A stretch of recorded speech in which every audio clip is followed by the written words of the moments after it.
The room smelled like antiseptic and rain. I heard it before. I felt it, that soft beeping of a heart monitor keeping tempo with a body I didn't yet remember was mine.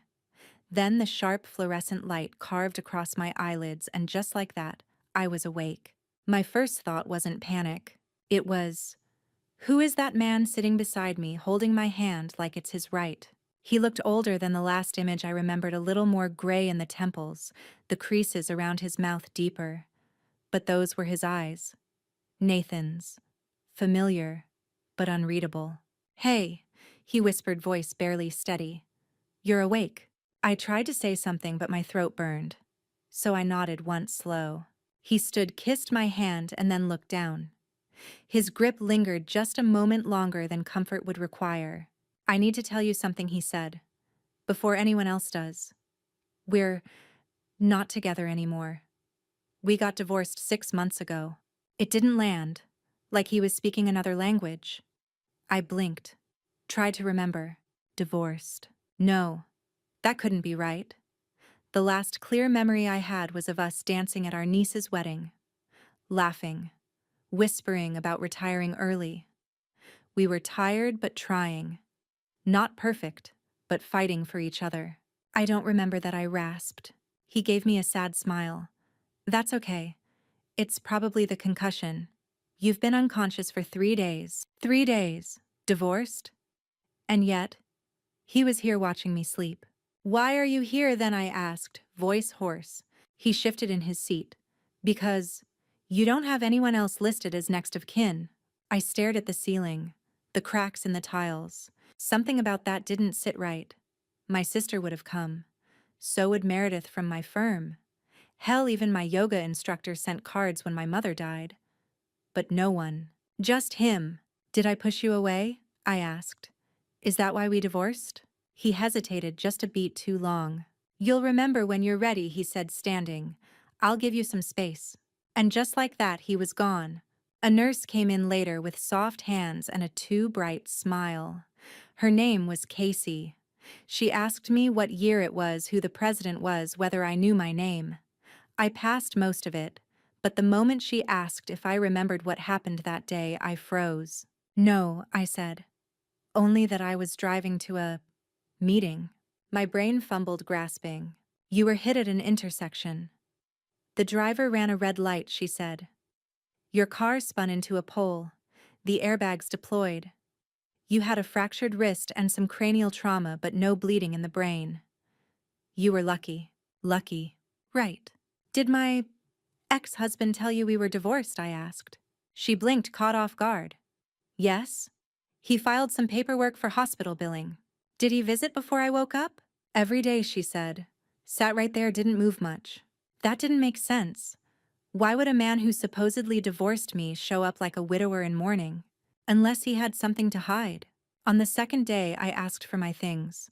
They brought me a plastic bag with my phone shattered, my purse intact, and a single cardigan still stained with blood.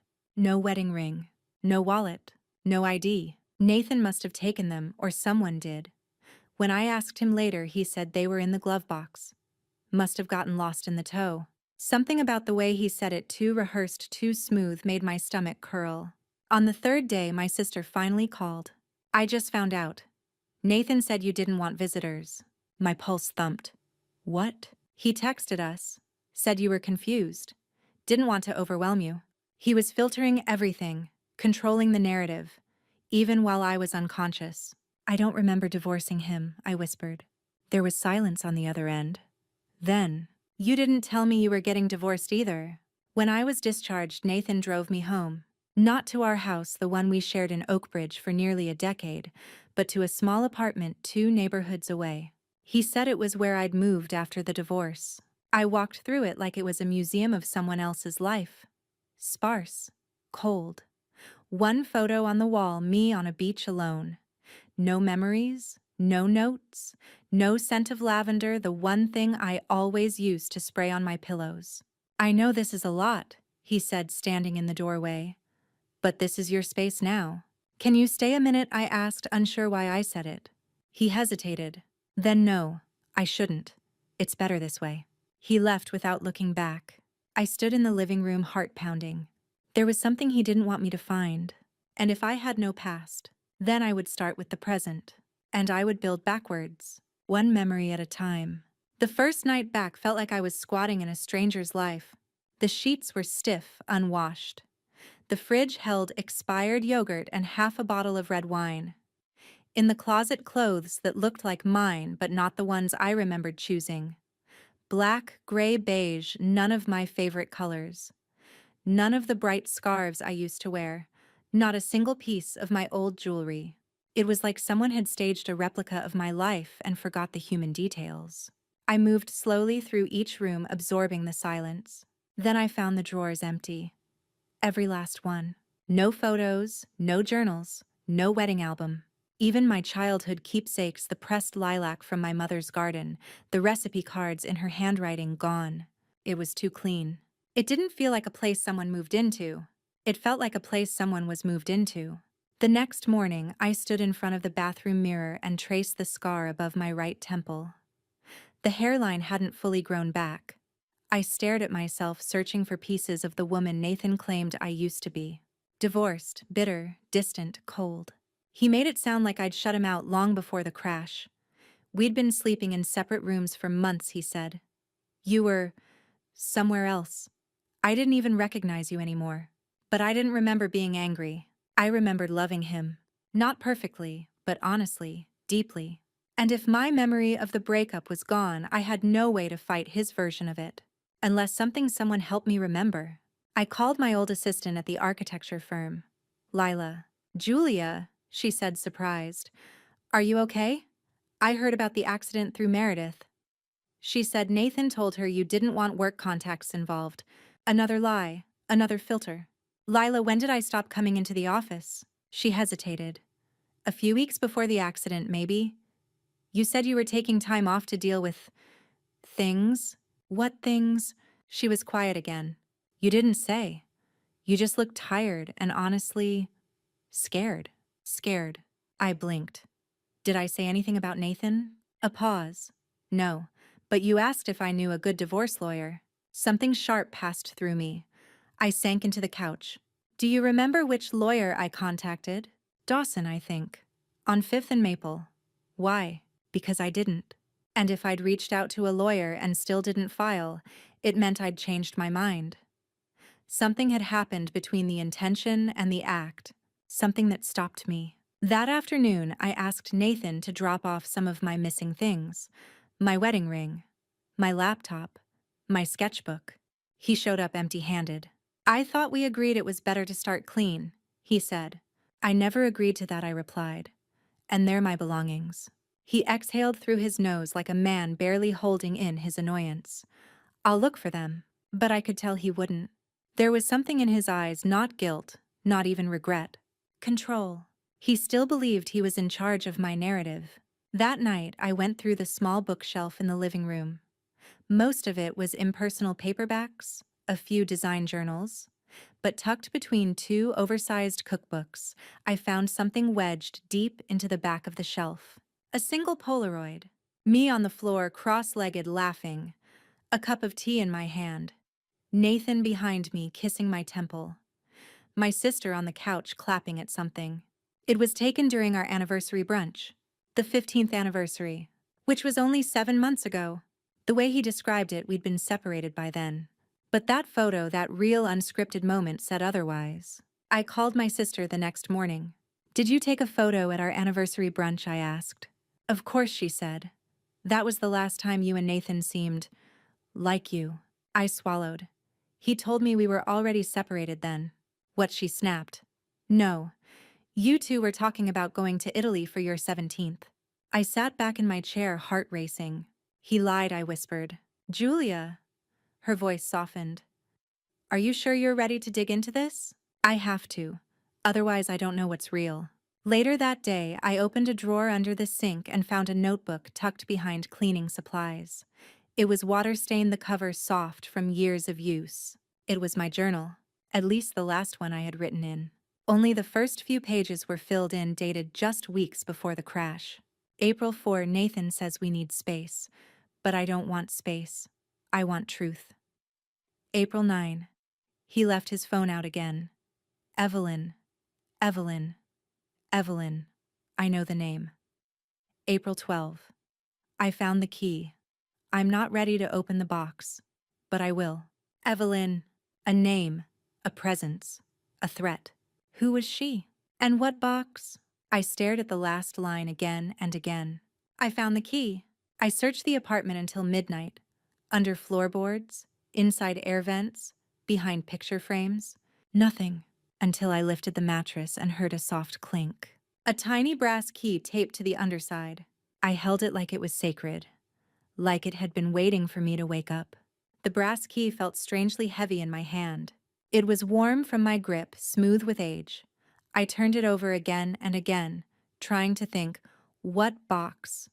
What did I lock away? Before I forgot myself. I searched every drawer, closet, and cabinet in that apartment. Nothing, until I stepped out onto the tiny balcony into the cold morning air.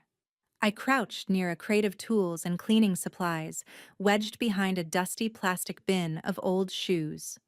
There, at the bottom of the crate, was a battered black metal box. Small, locked. With trembling fingers, I inserted the key. It clicked open like it had been waiting.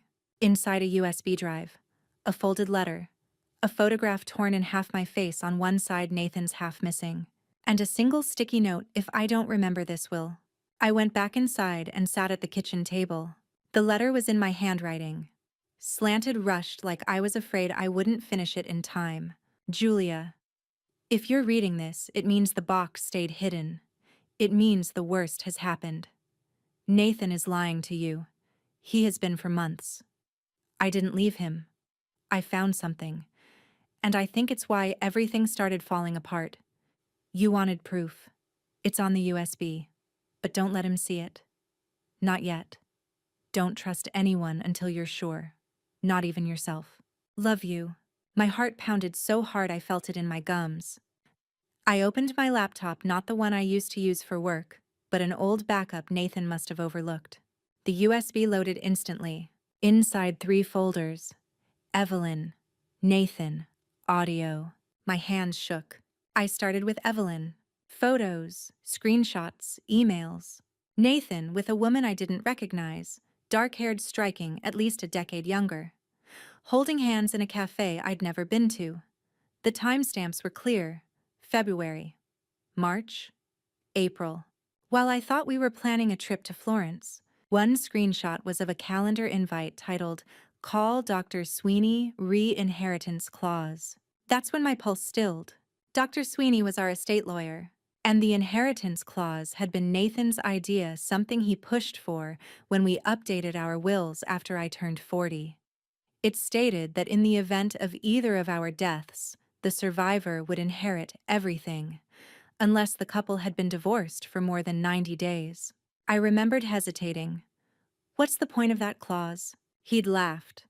So you don't get to kill me for the money after I file. It wasn't funny then. It's horrifying now. Next folder, Nathan. Bank statements. Flight receipts for weekends I thought he was on business. Hotel bookings in Evelyn's name. One message from her that stopped me cold. You said she wouldn't remember anything, that the crash would make it easier. But now she's waking up. What do we do if she asks questions? I slammed the laptop shut. My body turned ice cold. So it wasn't just an affair. It wasn't just betrayal. It was intentional. I opened the last folder, audio. Only one file. I hesitated, then hit play. Nathan's voice, muffled, like it had been recorded through a wall. Don't care what she thinks. She won't remember. That's the point. Woman's voice. Evelyn's low and urgent. But what if she does? What if she remembers everything? Nathan.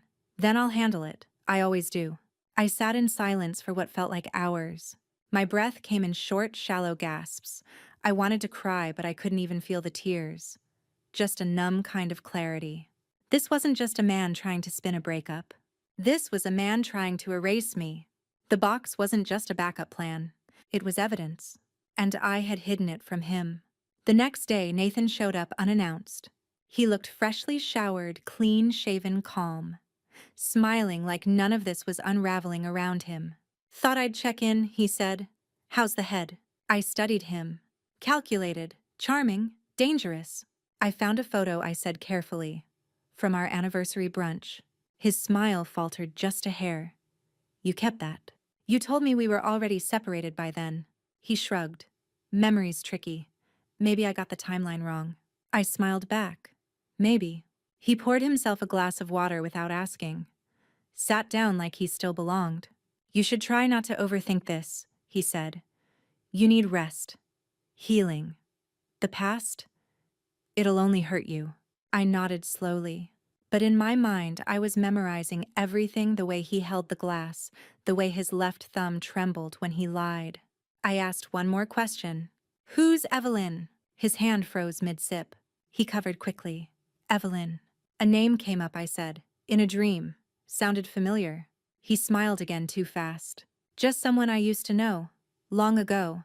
Nothing important. He stayed for 10 more minutes, made some casual excuse about a work call, and left. I didn't lock the door behind him. I waited. 2 hours later, I heard a key in the lock. He thought I was asleep. I watched from the hallway as he entered and made a beeline for the bookshelf. Then the drawers. Then under the sink. His search grew more desperate, more erratic. He pulled books from the shelf, yanked towels out of cabinets. When I finally flicked on the light, he froze like a child caught stealing. You're not very good at pretending, I said. He straightened slowly. I thought I left something. I nodded toward the door. You should go. His jaw flexed. We can talk about this. We already did. You just didn't know I was listening. He left without another word. But now I knew what he was after. Which meant one thing. I had something he was terrified of losing, and I wasn't about to let go of it. The morning after Nathan's desperate search, I sat at the kitchen table with the USB drive plugged into my laptop. My hands still trembled from last night's confrontation, but I forced myself to listen to every word, every hidden detail, every dark secret Nathan thought he'd buried. That's when the first email popped up from an address I didn't recognize. Subject urgent about the accident. I hesitated, then clicked.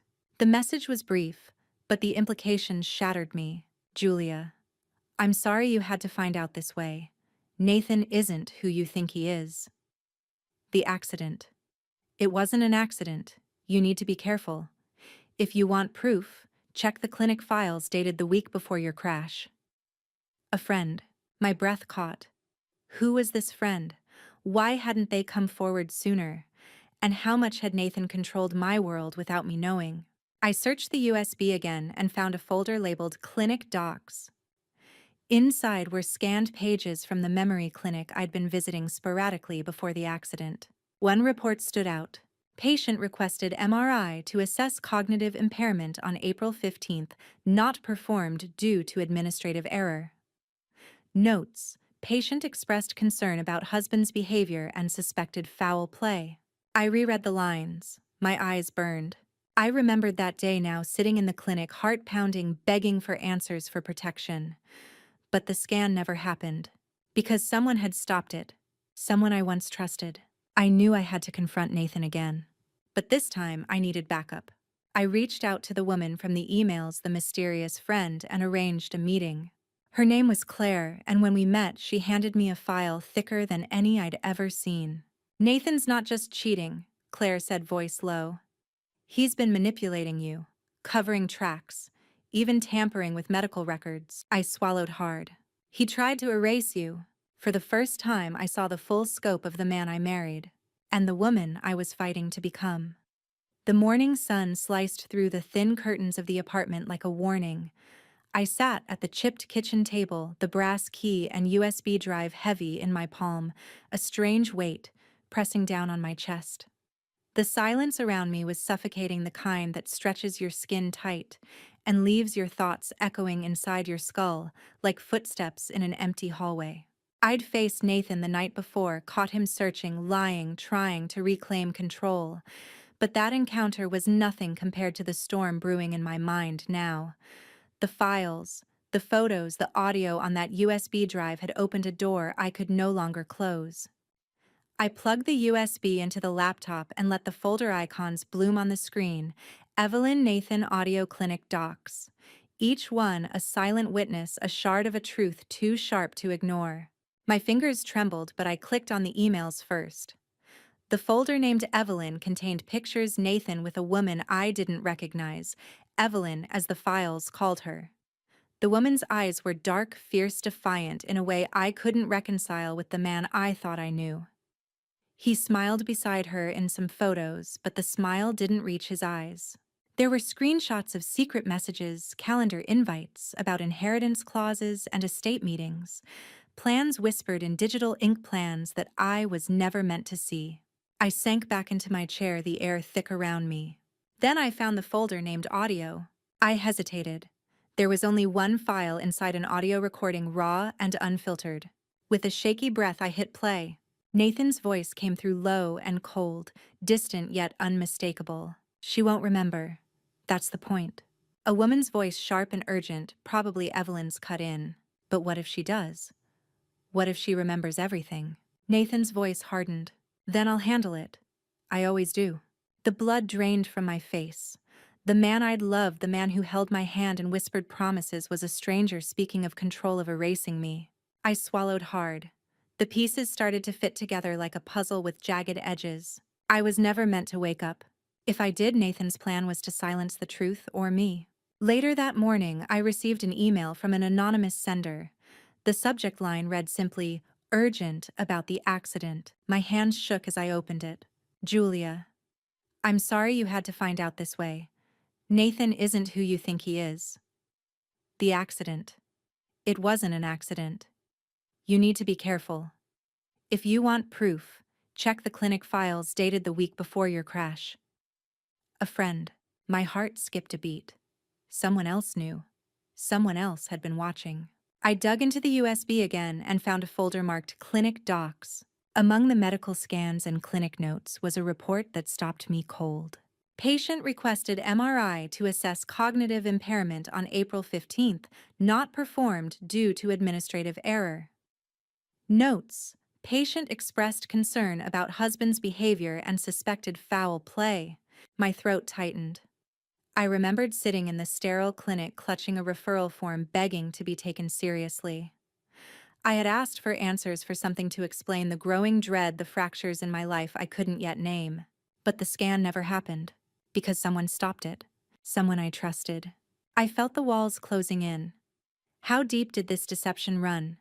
How long had Nathan been weaving this web? I knew I had to confront him again, but this time I couldn't do it alone. I emailed the mysterious friend who had reached out. Her name was Claire, a woman with steady eyes and a sharper tongue. She agreed to meet at a quiet cafe on the edge of town. When I arrived, Claire was already there, a folder thicker than my laptop sitting between us. She slid it across the table. "Nathan's not just cheating," she said quietly, eyes scanning the street. "He's been manipulating you, covering his tracks, even tampering with your medical records." I held my breath. "He tried to erase you." Tears threatened, but I blinked them away. Claire told me stories of strange phone calls, secret meetings, suspicious delays at the clinic. Every detail pointed to one terrifying truth. Nathan's betrayal wasn't just personal, it was calculated. "He's dangerous," she said. "You're lucky to be alive." Back in the apartment, I couldn't stop thinking about those words. Dangerous. I realized that the woman in the photos, Evelyn, wasn't just an affair. She was a symbol of everything Nathan tried to hide from me. A life I was supposed to forget, erased from my memory like the months before the accident. I started looking for signs. Text messages on my phone I'd never sent. Withdrawals from our joint account I hadn't authorized. Calls logged at times when Nathan said he was traveling for work. Each revelation cut deeper. That night, I sat in the dark, clutching the torn photo from the box, half of my face, the other half missing. The fractured image was a mirror of my life. Broken, incomplete, yet somehow still holding the shape of who I was, and who I could become. In the following days, Nathan's distance grew colder, more deliberate. He watched me, measuring, waiting for me to break. But I was no longer the woman who woke confused in that hospital bed. I was awakening. And with every memory recovered, every secret uncovered, I was gathering strength. Julia's story was no longer a tale of loss. It was a reckoning. The night had folded into a restless dawn by the time I finally sat down with Nathan's phone in my hands. It felt like holding a live wire buzzing with secrets and lies, every vibration a reminder that my world was no longer my own. The small apartment was still and quiet, just the distant hum of traffic and the occasional drip from the leaky kitchen faucet. Nathan had gone to the bathroom, leaving his phone carelessly on the counter, the screen still unlocked. I knew this was wrong. Invading his privacy felt like walking on shards of glass. But the truth had become a desperate hunger, and I needed to feed it. My fingers hovered above the screen, then swiped through the messages. The first thread was labeled simply, Evelyn. The name alone made my heart contract. I tapped into the conversation. Late-night texts flooded the screen, flirty emojis, plans to meet in secret places, promises whispered in digital ink. There were photos, too, Nathan and Evelyn in a sunlit cafe, hands touching over coffee cups. Another of them laughing in the rain. One terrifyingly close of them kissing behind a hedge. But what made my blood run cold was a message sent just days before my accident. She's asking questions. What if she remembers everything? What if she refuses to forget Nathan? We have a plan. It will be fine. Just wait. I stared at the words. They weren't casual. They weren't hopeful.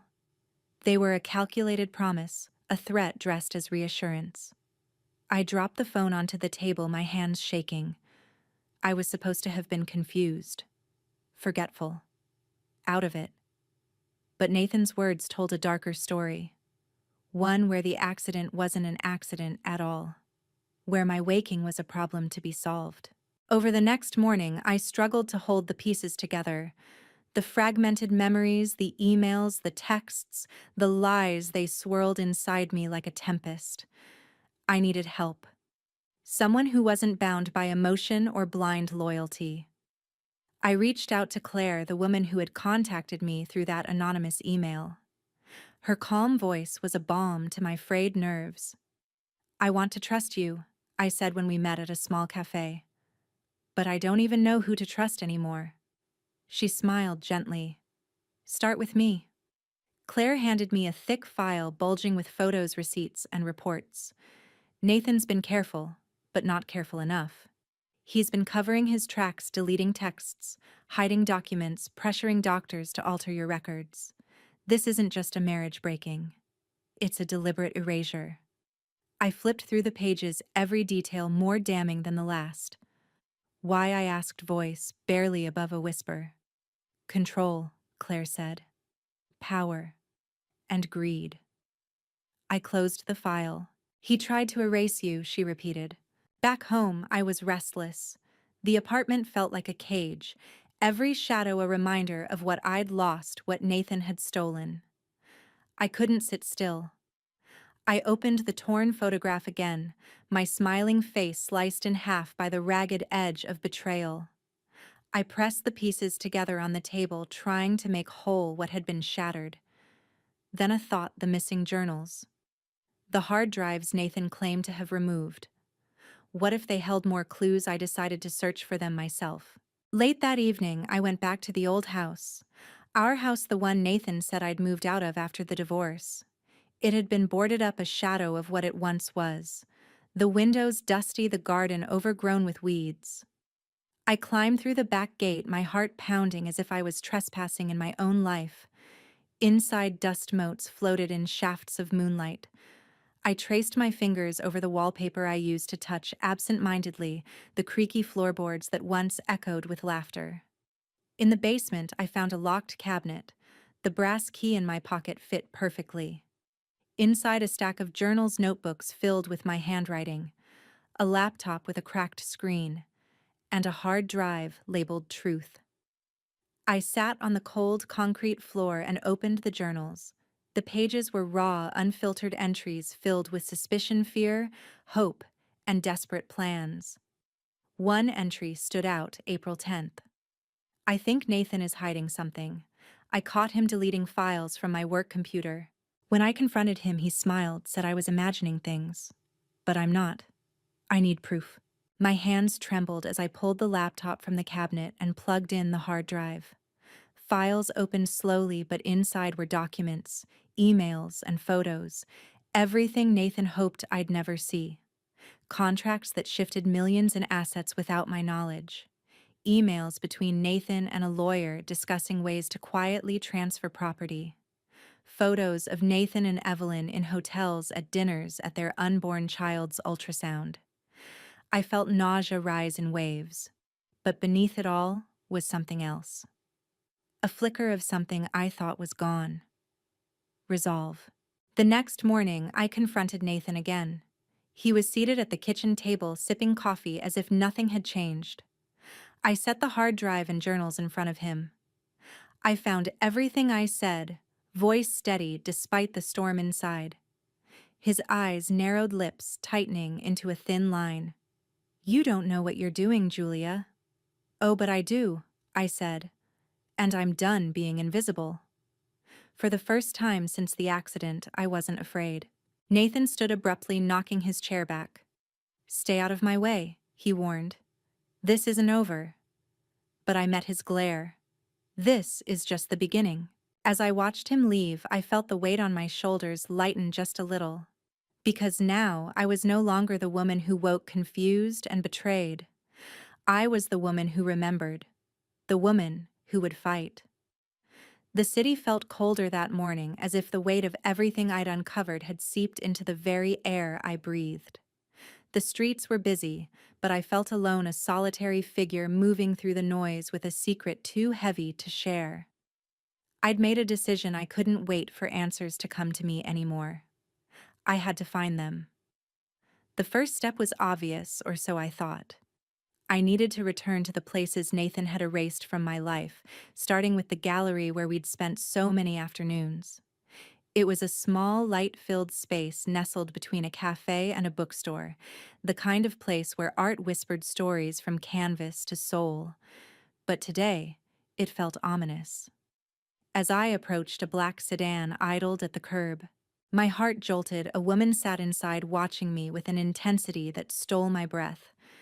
She had dark hair, sharp features, and eyes that pierced through the glass like they could see straight into my chest. I froze. The woman's gaze didn't waver. She seemed familiar, but I couldn't place her. It was as if my mind was a book missing a chapter, and she was a character waiting to step onto the page. I tried to ignore her as I walked inside, but the feeling of being watched clung to me like a second skin. The gallery was quiet, dust motes dancing in the sunlight streaming through tall windows. I wandered past paintings, searching for a spark, a memory. Then I found it, a small sketch pinned to the back wall, a rough portrait of a woman's face, eyes haunted and searching. The signature was barely legible, ER. Could it be? My mind raced back to the name I'd overheard whispered in Nathan's messages.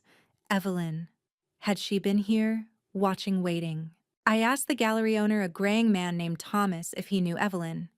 His face tightened. "Yes," he said slowly. "Evelyn was here a few months ago. Quiet, intense.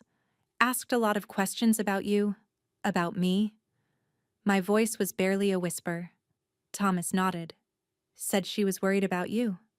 Said things weren't what they seemed." "Did she say why he looked away?" "No. But she left something for you, a letter. It's at the front desk." My hands shook as I took the envelope. Back outside, I opened it with trembling fingers. The paper inside was crisp, handwritten in a careful script. "Julia, I don't know if you remember me, but I've been trying to reach you for months. Nathan isn't the man you think he is. He's dangerous, and he's lying about everything, including your accident. I'm pregnant with his child, but I'm not here to hurt you. I want you to know the truth because it's the only way we can protect ourselves. Be careful who you trust. Evelyn." The letter fell from my hands. A flood of questions and fears swirled in my chest. That night, I lay awake, the letter burning a hole in my mind. Who was this Evelyn really? Why had Nathan hidden her from me? And why, after everything, did I feel the first flicker of empathy for the woman carrying his child? I realized then that my life was no longer a simple story of betrayal. It was a tangled web of love lies survival and the desperate hope for redemption. The next day, I started piecing together Evelyn's story. I visited the clinic records again, searching for anything that connected her to Nathan, and I found it. A faint note in the margins of a report, patient Evelyn positive pregnancy test. Estimated conception date March 10th. The date matched the timeline of Nathan's secret meetings and the emails I'd found. I felt sick not just for me, but for the woman whose existence had been erased like a ghost. That evening, I looked in the mirror and barely recognized the woman staring back. Not just because of the scar, the exhaustion, or the haunted look in my eyes, but because I was no longer a victim. I was a seeker. And seekers don't back down. As the weeks passed, I met Claire more often. She became my anchor, helping me navigate the treacherous waters of lies and half-truths Nathan had created. Together, we planned how to protect myself and Evelyn, because I knew deep down that Nathan would try to control this story until his last breath. I started gathering evidence, building a case not just for my own survival, but for the future of the unborn child and for the truth we both deserved. One afternoon, I received an unexpected text. "We need to talk. It's about Evelyn. Meet me at the cafe." My heart raced. The sender was Nathan. I hesitated, but something inside told me I needed to face him. And this time, I would come prepared. At the cafe, Nathan waited calm and collected. His eyes flicked to my hand where the USB drive was tucked inside my purse. "You're digging too deep," he said, voice low. "I'm done being blind," I replied. "And I know everything." He smiled, but it didn't reach his eyes. "We both have secrets, Julia." "Not anymore." I pulled out the USB. "This is the truth." Nathan's jaw tightened. "You think this will break me?" "No," I said. "It will free me." Walking away from the cafe, I felt the first real sense of control in months. The road ahead was uncertain, but for the first time I believed I could fight, not just to reclaim my past, but to build a future where I wasn't defined by the lies of others. And in that belief, I found a kind of peace. The air was thick with silence when I returned to the apartment that night. The weight of what I had learned, the secret messages, the hidden letters, Nathan's lies pressed down on me like a physical force. I felt exposed like a raw nerve, every breath a reminder of the fight ahead. But it wasn't just the secrets that haunted me. It was the missing pieces. The holes in my life Nathan had tried to erase. I needed to find them. I pulled out my old phone, battered, cracked, but still alive, and started digging through its memory. The app's messages and photos were a chaotic mess, like the fragments of a shattered mirror reflecting my broken past. That's when I found it. A folder named Archives. Inside were deleted voicemails and emails I hadn't seen since before the accident. Some were angry, some apologetic, but all were from Nathan. One voicemail made my blood run cold. His voice was harsh, clipped. "You're not going to ruin this for me. I'm doing what's best. You'll forget. You have to." I played it again then, another. "If she wakes up, we'll handle it. No one needs to know the truth." The words were like daggers cutting through the fog of confusion and fear I'd been drowning in. I realized then that Nathan's plan had been twofold: silence me with the accident and keep me isolated afterward. But why? What was he so desperate to hide? I started cross-referencing dates from the deleted messages with the emails on the USB drive. Patterns emerged: late-night calls, secret meetings, payments to unknown accounts. There was also a series of cryptic emails between Nathan and someone named M. One message read, "The patient is unstable. Make sure she doesn't access her files. The clinic knows nothing." M. Who was this shadow in Nathan's web? Determined to find out, I revisited the memory clinic. The sterile hallways were cold, but I wasn't the scared woman who'd begged for help weeks ago. I was a storm quiet and gathering force. I requested my full medical records, specifically the days before and after the accident. The receptionist frowned but handed them over with a warning. Some parts are redacted. Legal reasons. I found the redactions blacked out passages that hinted at something deeper. Notes mentioning delusions requested psychiatric hold and family interference. My name was there alongside the words, obstruction and non-compliance. It was as if someone had tried to paint me as unstable to justify whatever they'd done. I took the files to Claire. She scanned them, then looked up with a grim expression. This is classic gaslighting. Someone tried to discredit you in the medical records, maybe to protect themselves. Who? She hesitated. I think M might be a doctor or administrator involved in the cover-up. We need to find out who. Weeks passed in a blur of research phone calls and whispered meetings. Nathan grew colder, more distant, but I no longer felt powerless. I reached out to friends I'd lost touch with, slowly piecing together the fragments of my life that Nathan tried to erase. One friend, Lisa, told me a story that broke my heart. You seemed different the last time I saw you, like you were scared but couldn't say why. Nathan was always around watching. You stopped returning calls. Lisa's words confirmed my worst fears. Nathan wasn't just lying to me, he was isolating me. Then came a breakthrough. A former nurse at the clinic contacted me anonymously. She told me about a secret meeting the day before the accident where Nathan pressured staff to alter my diagnosis. We were told to classify Julia as high risk and arrange for an involuntary hold. It was to keep her quiet. Did the hold happen? No, someone intervened last minute, but not before orders were changed in the records. The nurse's words made my blood run cold. Nathan had tried to control not just my body, but my mind and my story. That night, I sat by the window watching the city lights flicker. The woman in the reflection wasn't the one who woke in the hospital confused and betrayed. She was someone new. Someone who had been erased, but was fighting to rewrite her own story. The path ahead was dangerous, but I wasn't going back. I was moving forward. The freezer door creaked as I opened it, releasing a puff of cold air that wrapped around me like a warning. I was searching for something, anything that could anchor me amid the swirling chaos of my fractured memories and Nathan's carefully woven lies. I didn't know what I was looking for, only that it had to be there, hidden beneath the layers of everyday life he tried to control. As I moved bags of frozen vegetables and half-empty cartons aside, my fingers brushed against something unexpected, a plain white envelope wedged awkwardly behind a carton of frozen peas. The paper was stiff and cold to the touch, its edges curled with age. My name was scrawled across the front in shaky handwriting, unmistakably mine.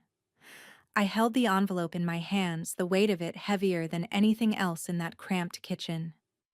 Slowly, I unfolded the letter inside. The ink was smudged slightly from moisture, but the words were clear, desperate, raw. Julia, if you're reading this, it means the accident took more from you than you realize. The fog in your mind isn't permanent, but the truth might be if you don't act. Nathan is not the man you believe he is. He's hiding things that could destroy you and maybe even worse. You don't have to trust me, but trust yourself. Look deeper than the surface and don't stop looking until you find the answers. The key and the box will guide you. You are stronger than you know. Love you. The letter was signed simply, You. It was a message from my past self, a voice reaching forward through the haze of amnesia and deception, urging me to fight for the truth I was too confused to hold on to. I clutched the letter to my chest and closed my eyes, tears threatening to spill, but held back by the fire rising inside me. This letter was proof. Proof that I wasn't losing my mind, that I wasn't imagining things, that the shadows around Nathan were real, and that I had already started to see them before I lost everything. I spent the next hour pacing, replaying the words in my mind like a mantra. The key and the box. Those were the pieces I needed to find. The key I had found months ago in the mattress. The box? Where was it? I rifled through drawers, closets, and cabinets, but the box was nowhere to be found. Then, a sudden thought, the storage unit Nathan had mentioned in passing, a place I'd dismissed as our old things. Maybe the box was there, locked away, waiting for me. The next morning, I summoned every ounce of courage and made my way to the storage facility. The cold wind bit into my face as I stepped past rows of metal doors, each holding its own silent history. My fingers trembled as I inserted the brass key into the lock of Unit 42, the number Nathan had casually mentioned once, never expecting me to look. The lock clicked open like a secret door.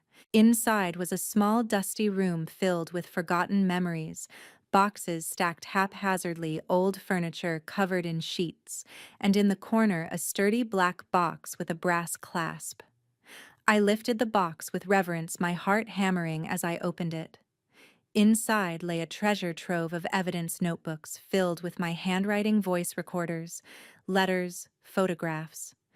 Every piece a shard of the story Nathan wanted buried. I pulled out a battered tape recorder and found several cassette tapes labeled in my own handwriting. The first tape's label read simply, "For Julia." Back in the apartment, I sat cross-legged on the floor and slid the first cassette into the recorder. The click of the tape felt like the opening of a door long sealed. A voice, trembling but fierce, filled the room. "Julia, if you're hearing this, know that you are not crazy. You are fighting a war no one should ever have to fight alone. These tapes hold the truth that Nathan tried to erase. They hold your memories, your proof. Listen carefully. Protect yourself."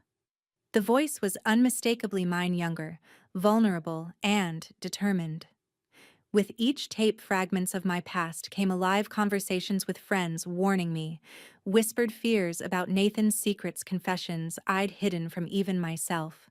The next day, I contacted Claire and arranged to meet at our usual cafe. Her steady presence was the anchor I needed. I found the letter, I said, sliding it across the table. And the tapes. Claire nodded, her eyes dark with understanding. "This is the evidence we need to stop him. But be careful, Nathan won't give up without a fight." I swallowed hard. "I'm ready." That night, I lay awake listening to the tapes, the voice of my past self guiding me through the darkness. The fear, the pain, the betrayal, it all poured out in raw waves. But beneath it all was a spark of hope, because now I had my own voice again. But Nathan was watching. Late that night, the power flickered, plunging the apartment into darkness. My heart raced. I heard footsteps in the hall, deliberate, slow. A shadow appeared at the door. I didn't run. I stood my ground. Because this time, I wasn't alone. The lawyer's office was a cold, quiet place that smelled faintly of leather and old paper. It felt like stepping into a different world, one where decisions were made in hushed tones and secrets were buried beneath layers of bureaucracy. I hadn't been back here since before the accident, before everything shattered. The receptionist gave me a wary glance when I said I was there to see Dawson, the divorce attorney Nathan had mentioned in passing. After a brief wait, the lawyer himself appeared, older now, with sharp eyes behind gold-rimmed glasses. He smiled politely, but there was a distance in his gaze, like he was bracing himself for bad news. "Julia," he said carefully, leading me into a small conference room. The door closed with a soft click behind us, shutting out the world. "I'm here to see my file," I said, trying to keep my voice steady. He nodded, reaching into a filing cabinet. He pulled out a thick folder, edges worn, and placed it on the table. I hesitated before opening it. Pages filled with legal jargon, signatures, and dates spilled out. I flipped through quickly, searching for the document that would prove what Nathan had told me, that we were divorced. But it wasn't there. No final divorce decree, no signed settlement agreement, no official paperwork filing our separation. I looked up, eyes wide. "There's nothing here. No divorce." Dawson sighed, folding his hands. "Because you never signed the papers?" The words hit me like a physical blow. "So we're still married?" "Legally, yes." My mind reeled. Nathan had told me we were divorced months ago, that the papers were signed, filed, and finalized. Yet here was the truth staring me in the face. "How is this possible?" I whispered. "He told me you were out of the country," Dawson explained. "He said you wanted a clean break and asked me to handle the paperwork. But since you never signed anything, it never went through." The silence that followed felt endless. I felt like I was drowning in a sea of lies, each one pulling me further under. I thought of Nathan's cold eyes, the apartment that wasn't mine, the missing memories, the erased parts of my life. He hadn't just betrayed me, he'd tried to erase me. Still stunned, I asked Dawson if there were drafts or any attempts to submit the paperwork. "There were drafts," he said, tapping the folder, "but none ever made it to court. The documents were left incomplete, unsigned. I had no authority to file without your approval." "Did anyone try to contact me?" I asked. "Only you. Several letters were sent to your address, but they came back marked, 'Return to sender.' Nathan must have intercepted them." I shivered. I left the lawyer's office feeling more vulnerable than ever. Nathan's web of deception was far more complex and deliberate than I'd imagined. If I wasn't legally divorced, what else had he fabricated? What lies had he spun to the world and to me? Back at the apartment, I sat at the kitchen table with the folder and my tapes spread out before me like a battlefield. One tape in particular sent a chill down my spine, a recorded conversation between Nathan and an unknown woman. Their voices were low, urgent. "Nathan, she's unstable. If she wakes up and starts asking questions, it could ruin everything." "Woman, what can we do? She's holding pieces of the truth we can't afford to lose." "Nathan, we'll isolate her, make her look crazy, cut her off. No one will believe her." I pressed pause and closed my eyes. The man I once trusted was planning to destroy me piece by piece. He wanted to control not just my body, but my mind and my reality. The next morning, I reached out to Claire. "We need to move fast," I said, voice trembling but resolute. "Nathan's deception runs deeper than we thought. This isn't just about infidelity, it's manipulation and psychological abuse." Claire listened carefully and promised to help me gather evidence. She told me we needed a solid case to expose everything: the lies, the fake divorce, the attempts to discredit me. I began to feel a flicker of hope. Maybe finally I could reclaim my life. That evening, I sat by the window, the city lights twinkling below like distant stars. I was no longer the confused woman waking in a hospital bed, betrayed and broken. I was a woman fighting back. And this time, I was prepared. The knock on my door was soft, but insistent. My heart jumped. Every unexpected sound felt like an alarm now, a reminder that the walls around me were thinner than I wanted to believe. I opened the door to find a woman standing there, dark-haired, sharp-eyed, carrying a small bag. She looked nothing like the Evelyn in the photos Nathan had hidden, more guarded, tired, but with something fierce burning behind her gaze. "I'm Evelyn," she said simply. For a moment, I was too stunned to speak. "You don't have to open the door," she continued, sensing my hesitation. "I know how this must look. But I'm not here to hurt you." I swallowed hard, still unsure. She stepped inside slowly, as if entering a fragile space. "I'm pregnant," she said quietly. "Nathan's child." The words hit me harder than I expected. A mix of shock, anger, and pity. I asked the question I couldn't hold back. "Why are you here?" She took a deep breath. "Because you deserve to know the truth." And with that, Evelyn began to unravel the tangled web Nathan had woven, a story of lies, betrayal, and manipulation that reached far beyond what I'd imagined. She told me how Nathan had convinced her to keep quiet, promised her a future that never existed. How she had seen the cracks in his facade, the way he controlled, lied, and discarded those who threatened his plans. "I tried to walk away," she said, "but he wouldn't let me. The accident. It wasn't an accident." Her voice broke. "He pushed too hard. I begged him to stop. But he didn't listen. For the first time, I saw a side of Nathan I hadn't fully grasped, a man dangerous not just because of his lies, but because of his ruthless need for control. Evelyn handed me a small folder filled with photos, messages, and hospital records. "There's more," she said. "I want you to have this, to protect yourself."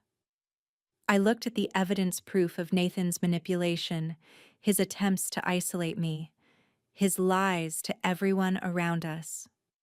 For a moment we sat in silence, two women bound by the same man, by the same pain.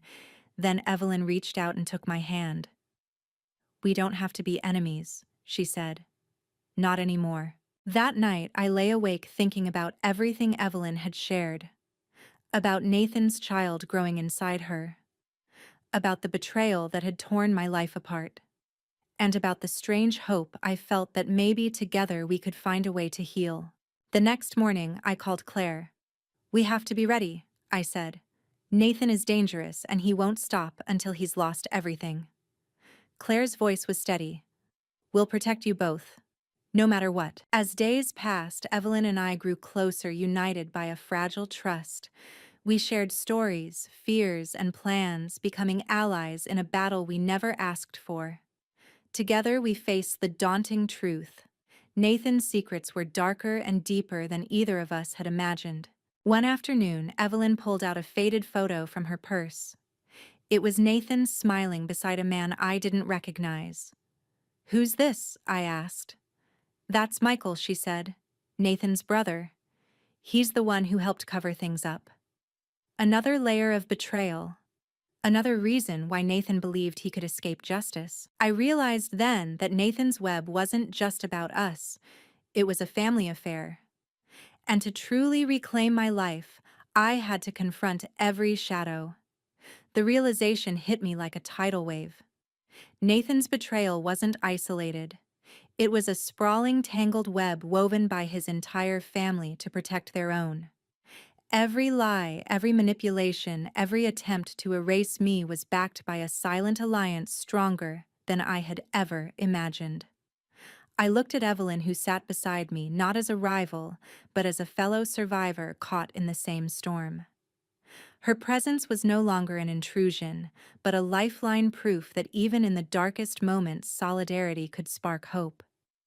"We have to be careful," I said, voice low, but resolute. "If Michael and the rest of them are involved, we're up against more than just one man." Evelyn nodded. "I've heard whispers, threats, warnings. They want this buried. They'll do anything to keep control." For the first time, fear wasn't the only thing gripping me. There was determination burning brighter than the scars Nathan had left. We weren't just fighting for ourselves anymore. We were fighting for truth. The weeks that followed were a blur of whispered conversations, careful planning, and guarded trust.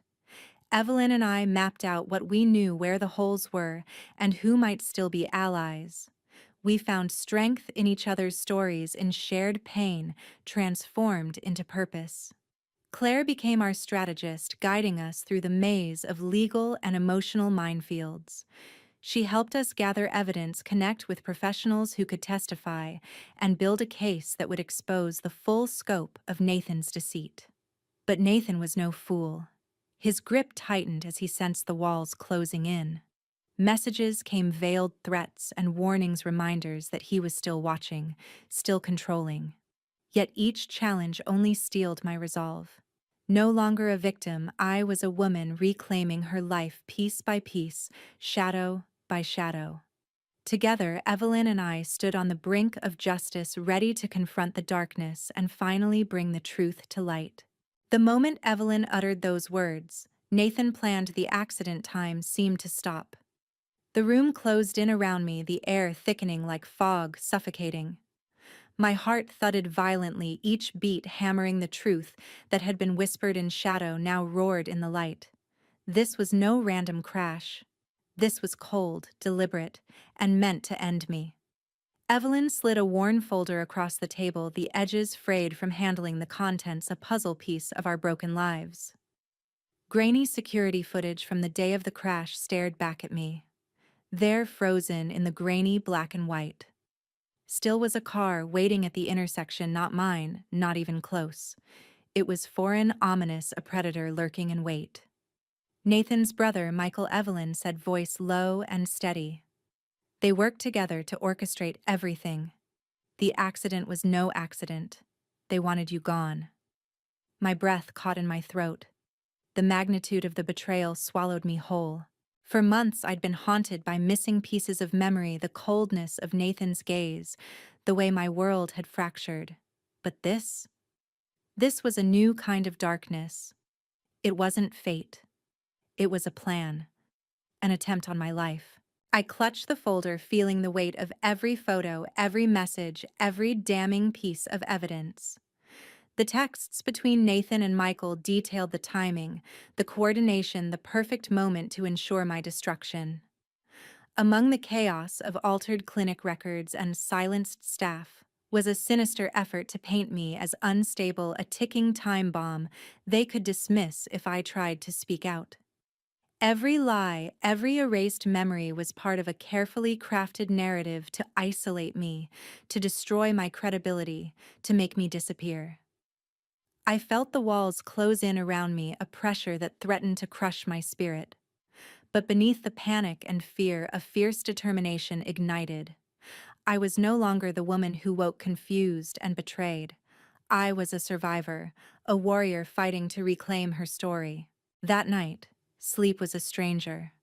I sat in the muted glow of my apartment, replaying the tapes my past self had recorded, voice trembling but defiant, a beacon through the darkness.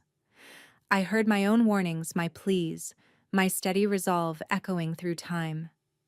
I realized then I had a choice. I could drown in the betrayal and despair, or I could rise fierce, unbroken, and ready to fight back. I chose to fight. The following morning, I met Claire at the cafe we'd come to rely on as a refuge from the storm. The morning light filtered through stained glass, casting fractured colors on the worn wooden table as I spread the evidence before her: photographs, text messages, clinic reports, proof of Nathan's true nature. Her eyes narrowed as she sifted through the documents, her face hardening with every page. This changes everything, she said at last. This isn't just a broken marriage or infidelity anymore. This is a criminal conspiracy, attempted murder, and systematic abuse. Her words resonated deep inside me, a terrifying validation of my fears, but also a call to arms. Claire and I began a grueling process of preparing the case, piecing together the jigsaw of lies and deceit. We interviewed clinic staff willing to speak quietly, uncovered documents Nathan had tried to hide, and reached out to law enforcement contacts sympathetic to the complexity of my situation. Nathan's response was swift and venomous. He launched a campaign to discredit me, painting me as unstable, paranoid, and dangerous. His family rallied around him, issuing threats and warnings intended to silence me, but I refused to be cowed. Throughout this ordeal, Evelyn remained a steadfast ally. Our shared pain forged a bond wary at first, but growing into a powerful alliance. Together, we navigated the labyrinth of legal battles, emotional landmines, and shadowy threats. Her presence reminded me I wasn't alone, that even in the darkest of storms, solidarity could shine a light. Weeks bled into months. The investigation crawled forward, marked by tense meetings with detectives, countless hours of paperwork, and the slow, grinding machinery of justice. But with every hurdle, my resolve deepened. One day, as I prepared to give my testimony, I looked in the mirror and saw not the frightened woman from the hospital bed, but a warrior who had reclaimed her voice and her power. The courthouse was imposing, a fortress of cold stone and whispered authority. Standing there, surrounded by strangers, I felt the weight of every lie and betrayal, but also the strength of truth. I told my story. Every detail, every fear, every moment of betrayal. I spoke of love turned to poison, of trust shattered, and the fight to reclaim my life. And I saw the faces of those listening change from skepticism to empathy, from doubt to conviction. I was no longer invisible. I was heard. Outside the courthouse, the sun shone bright, but shadows still lingered. The road ahead was uncertain, the legal battles far from over. But I was ready to face them with courage born from fire and scars. I had survived the unthinkable, and now I would see justice done. The courthouse loomed like a fortress, cold stone walls and imposing columns casting long shadows over my every step. But this time I walked in with my head held high, not as a victim, but as a warrior, ready to face the battle that would define the rest of my life. Weeks of relentless court appearances had left me exhausted and raw. Nathan's legal team was a formidable wall of stone experts in twisting words and sowing doubt. Their tactics were vicious. They questioned every detail of my testimony, trying to paint me as unstable, unreliable, even dangerous. They brought up the redacted medical records, insinuated that my memory was too foggy to trust, and hinted that my growing alliance with Evelyn was a desperate act of revenge. But beneath their lies, I stood firm. Claire was my rock, guiding me through every deposition, helping me anticipate every curveball. We spent countless nights poring over documents, gathering witnesses, and building a fortress of proof around the truth. One afternoon, I found myself in a quiet corridor clutching a thick binder filled with new evidence. The door to the courtroom stood ahead, a threshold between despair and hope. My legs trembled, fatigue threatening to unravel me, but then I caught sight of Evelyn waiting just outside. Her fierce eyes met mine, and without a word she reached out and squeezed my hand. It was a moment of quiet solidarity, a reminder that I was not alone. Outside the courtroom, whispers followed me like ghosts. Some cast doubtful glances, others nodded with sympathy, but Nathan's influence still shadowed many. His carefully crafted public image, built on charm and deception, still held sway over some hearts and minds. But I had something stronger: truth. And every piece of evidence we unveiled chipped away at the facade. Claire laid out our next moves during a late-night meeting in her office. The glow of her desk lamp illuminated her determined face as she spoke. "We've got the former clinic employee willing to testify about the altered medical records," she said. Her testimony could break the back of their defense. And the forensic experts? They're still analyzing the documents Nathan's team tried to manipulate. The tampering is obvious, but we need it on record. I nodded, feeling a mix of exhaustion and resolve. "We're building an airtight case," Claire assured me, "no matter what they throw at us." But Nathan's desperation grew with each passing day. Anonymous threats arrived. Letters slipped under my door, texts from blocked numbers, and a chilling voicemail with heavy breathing and silence. One letter was especially cruel. "Stop digging, Julia, or you'll regret it. Forever." Fear tried to claw its way in, but I locked it away. Instead, I channeled it into determination. I refused to be broken. With Evelyn and Claire at my side, I felt strength in numbers. Together, we weathered the storm. The day the former clinic employee took the stand was pivotal. She recounted how Michael, Nathan's brother, had pressured staff to alter my medical records, painting me as unstable to justify the narrative Nathan needed. Her voice trembled as she described the manipulation, but her courage shone through. When she testified about witnessing Nathan's family's attempts to control and silence others, a hush fell over the courtroom. Nathan's attorneys struggled to discredit her, but her words echoed beyond the walls, piercing the veil of deceit. Each court session peeled back more layers of lies. Nathan's facade cracked, revealing a man clinging to power and control, desperate to keep his secrets buried. His once confident smirks faded into guarded scowls. His denials grew weaker as our evidence mounted. And I, once silenced by confusion and fear, found my voice ringing clear and true. Outside the courthouse, after one particularly grueling day, I stood beneath a sky fading into twilight. Reporters buzzed around me, cameras flashing, microphones thrust forward. The woman they saw was no longer the broken, lost wife. She was a fighter, a survivor. Inside, the legal battle raged on, but I felt a profound peace settle in my chest. I had reclaimed my story. The verdict was still weeks away, but I no longer feared the outcome. I had already won. By speaking my truth. By standing firm in the face of betrayal. By refusing to be erased. As the city lights flickered on, painting the night with hope, I knew the fight was far from over. But with every step forward, I was rebuilding not just my life, but my soul. The days following the court sessions passed in a haze of exhaustion and fragile hope. My mind felt like a fractured mirror, scattered fragments of memories, emotions, and unanswered questions, reflecting in shards, catching glimpses of who I once was and who I was becoming. Each day, a few more pieces settled into place. A scent here, a sound there, a flicker of familiarity I couldn't explain. The past was no longer lost. It was resurfacing in fleeting moments, demanding to be seen.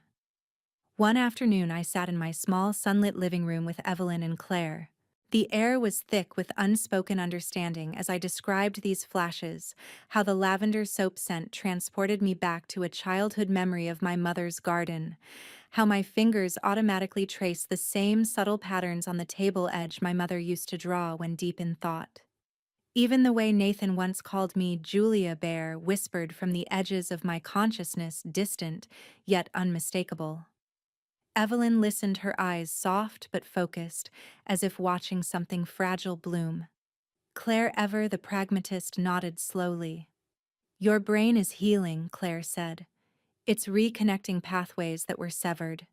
You're recovering your identity piece by piece." The idea filled me with a bittersweet ache. I was grateful immensely, but scared too. Memories were not just snapshots. They were feelings, experiences, and truths that could hurt as much as they could heal. Was I ready to face them all? Weeks blurred into a series of revelations, both external and internal. One morning, my phone buzzed with a message from an unknown number. A woman's voice followed in a voicemail. "Julia, this is Lisa, Michael's ex-girlfriend. I have information you need to know. Please trust me. It's about what really happened, and about what they've been hiding." Skepticism warred with urgency inside me, but I knew I had no choice but to listen. The next day, Lisa met me in a quiet cafe. Her eyes flickered nervously as she handed me a folder thick with documents, emails, text messages, photographs. "I couldn't stay silent anymore," Lisa said. "Michael isn't just Nathan's brother. He's the one who helped orchestrate everything. The accident, the threats, the attempts to silence you. It was a family plan to protect their secrets." Her voice cracked with emotion, but her words pulled back the veil further, revealing a network of lies and manipulation far beyond what I had imagined. Armed with this new evidence, my resolve hardened. I could no longer retreat into the safety of fragmented memories or rely solely on the courts. I needed to reclaim every piece of my life, my past, my relationships, and the woman I was before Nathan's betrayal. I reached out to old friends and colleagues, people who had known me before the accident, before the darkness seeped into my world. Some responded with warmth and open arms, their eyes filled with disbelief and concern, as I explained the fractured memories and the battle I faced. Others were cautious, hesitant to believe, fearful of the storm that seemed to follow me. Lisa was one of the few who saw beyond the fear and confusion. She shared stories I had long forgotten, the signs of Nathan's controlling nature months before the accident, the paranoia that had isolated me from those who loved me, the whispered warnings I'd ignored. Hearing those words was like stepping into the sun after years underground. The reality was painful, but it was real. I was not alone. I had allies, and I had to be strong for them and for myself. As memories came rushing back, they stirred a tempest of emotions. Grief for what was lost, anger at the betrayal, fear of what lay ahead, but also an unwavering determination. I knew now that reclaiming my past meant more than remembering. It meant rebuilding who I was piece by piece, choice by choice. Then came the call that changed everything: Nathan's lawyer requesting a meeting. The message was simple but loaded with implications, a chance to negotiate a final confrontation that could alter the course of our long nightmare. I agreed, knowing this was my moment to face the man who had tried to erase me, to confront the architect of my pain with the full force of truth. The conference room was stark and cold, its gray walls echoing with silent judgment. I sat across from Nathan, the man whose face had haunted my memories, whose betrayals had nearly destroyed me. His eyes were cold, unreadable, a mask I had seen too often. "You think you've won?" he said quietly, voice laced with disdain. But I met his gaze, my voice steady, anchored by months of hard-fought courage. "I know I have," I replied. For the first time, I wasn't the woman who trembled beneath his shadow.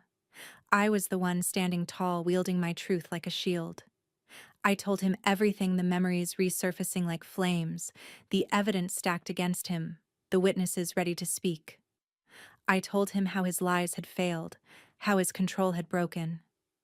"You underestimated me," I said softly. "I am not the woman you tried to silence." His jaw tightened, but no words came. The power between us shifted. I held the upper hand now. Walking out of that building, a strange lightness settled in my chest.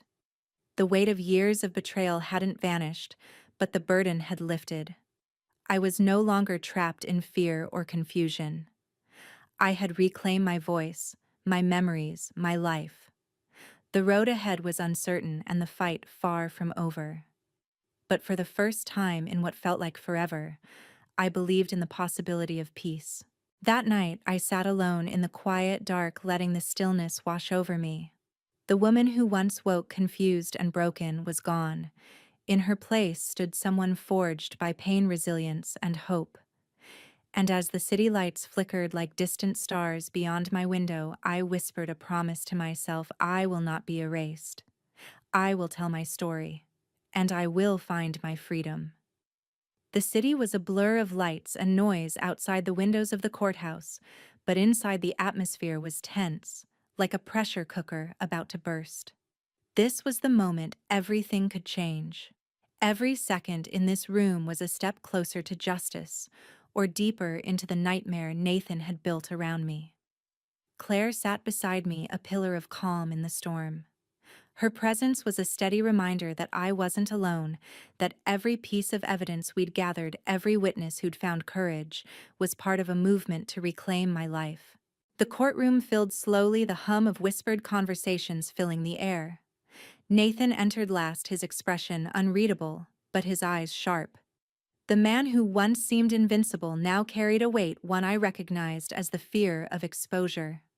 The judge called the court to order.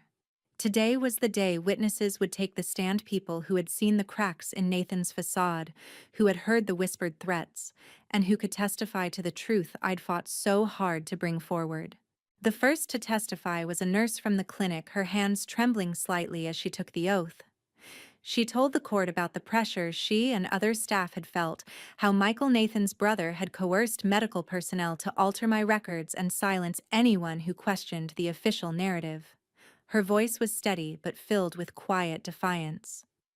I witnessed Mr. Michael's direct involvement in instructing staff to change patient notes to ensure Julia's mental health concerns were exaggerated to discredit her. A murmur rippled through the courtroom. Nathan's lawyers leapt to challenge her testimony, but the nurse remained resolute, her words piercing through the fog of deception. Next came a former employee from Nathan's company, someone who had seen firsthand the manipulative tactics used to isolate me from friends and family. She spoke of emails, deleted calls, intercepted, and how Nathan's influence had extended into every corner of my life. Mr. Nathan controlled who Julia spoke to, monitored her communications, and spread rumors to undermine her credibility, the witness said. The courtroom was silent, save for the judge's occasional questions and the clicking of pens taking notes. With each testimony, the mask Nathan wore slipped a little further. His confident smirk faded, replaced by clenched jaws and darting eyes. I watched him closely, feeling a surge of strength. This was no longer just my fight, it was a reckoning. During a brief recess, Claire pulled me aside. "We have an unexpected ally," she whispered. "A former business partner of Nathan's who's ready to testify." My heart quickened. "Why now?" I asked. "She's been threatened but decided enough is enough. She has documents that could expose financial fraud and deeper deceit." When the woman Elizabeth took the stand, her presence commanded the room. She was sharp, composed, and ready to tell the truth Nathan had worked so hard to bury. She detailed how Nathan manipulated company funds, concealed assets, and used intimidation to keep partners silent. Her testimony was a hammer blow to Nathan's defense, linking financial crimes to the broader conspiracy to control and silence me. Nathan's lawyer tried to discredit Elizabeth, attacking her character and motives, but the evidence she presented was overwhelming. The courtroom felt electric, every word a spark igniting a fire of truth. As the day wore on, I felt a shift, a sense that the tide was turning. The web of lies Nathan and his family had spun was unraveling thread by thread. That night, I sat alone in my apartment, the weight of the day settling over me. I thought about how far I'd come, from waking confused and betrayed to standing strong in the face of overwhelming odds. And yet I knew the battle wasn't over. There were still shadows lurking, still secrets Nathan would kill to protect. But I was no longer afraid, because now I was surrounded by truth, courage, and allies I never expected. Together, we were unstoppable. The next morning, a new chapter awaited, one where the fight for justice would reach its crescendo. The courtroom was quiet except for the measured voices of lawyers and the low murmur of the judge. After months of struggle, the final day had arrived, the moment where all the pain, all the courage, and every shattered piece of my life would be laid bare. I sat with Claire and Evelyn beside me, their steady presence a shield against the flood of emotions inside. The years of betrayal, the stolen memories, the lies spun by Nathan and his family, all converged here in this room where justice could finally be served. Nathan looked different today, older, wearier, his mask cracked. I saw the man beneath the arrogance, the desperation that had driven him to destroy everything I held dear. But I was no longer the woman who trembled in his shadow. When it was my turn to speak, I rose with a calm born from fire and healing. "I am Julia," I said, voice clear and unwavering.